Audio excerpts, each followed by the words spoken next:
Good day, students! I will not be teaching our class today, but we will have a guest to explain fondly our lesson about the psychoanalytic theory. So, let us first welcome our guest, Mr. Sigmund Freud, the founder of psychoanalytic theory and the father of the psychoanalysis. Mr. Sigmund Freud?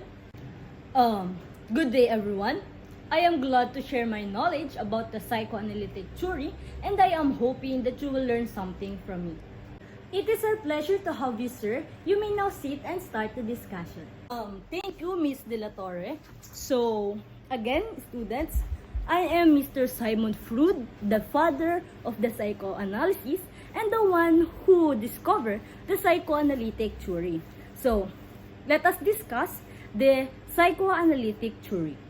So, the psychoanalytic theory postulates a multitude of different change mechanisms and a host of new ways of conceptualizing that change process continue to emerge as psychoanalytic theories themselves evolve and proliferate.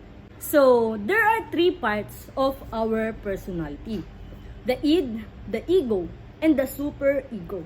And these three characters are driven by unconscious energy.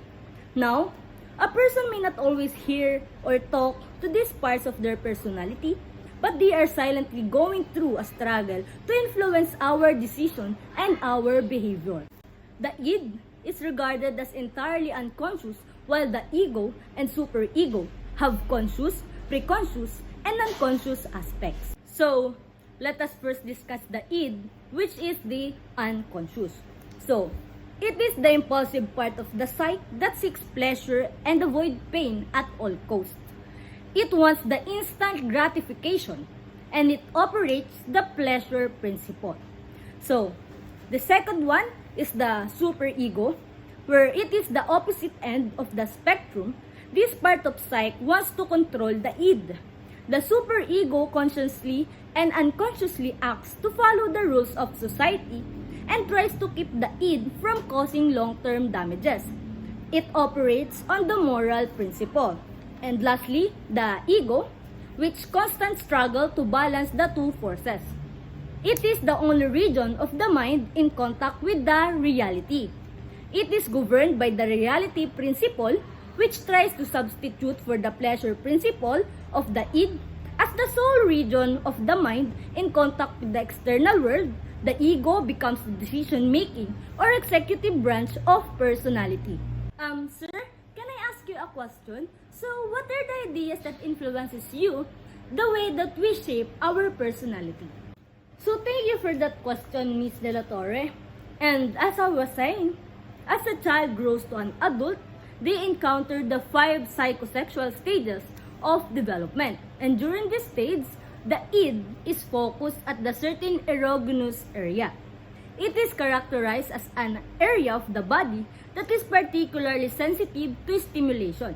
So, during the 5 psychosexual stages of development, which are the oral, anal, phallic, latent, and genital stage, the erogenous zone associated with each stages serve as a source of pleasure. So, each stage is marked by conflicts that can help build growth or stifle development, depending upon how they are resolved.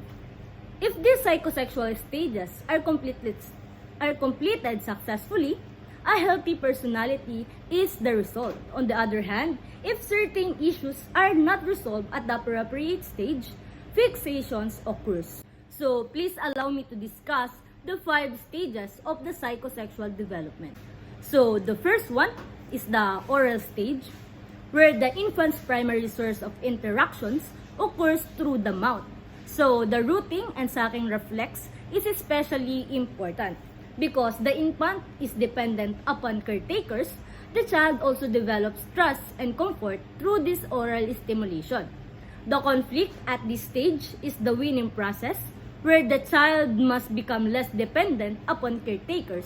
If fixation occurs at this stage, the individual would have issues with dependency or aggression. Well, the second one is the anal stage, where the primary focus with the libido was on controlling bladder and bowel movements. The major conflict at this is toilet training. The child has to learn control their bodily needs. Developing this control leads to a sense of accomplishment and independence. So the third one is the phallic stage. And during this stage, the primary focus of the libido is on the genitals. At this stage, children begin to discover difference between male and female. So the fourth one is called the latent period, where at this stage, the superego continues to develop while the id's energies are suppressed. Children develop social skills, values, and relationship with peers and adults outside of the family. It is the time of exploration in which the sexual energy repressed. This stage is important in the development of social and communication skills, and lastly, self-confidence. So the last stage is the genital stage. The ego and superego were fully formed and functioning at this point. Younger children are ruled by the id, which demands immediate satisfaction of the most basic needs and wants.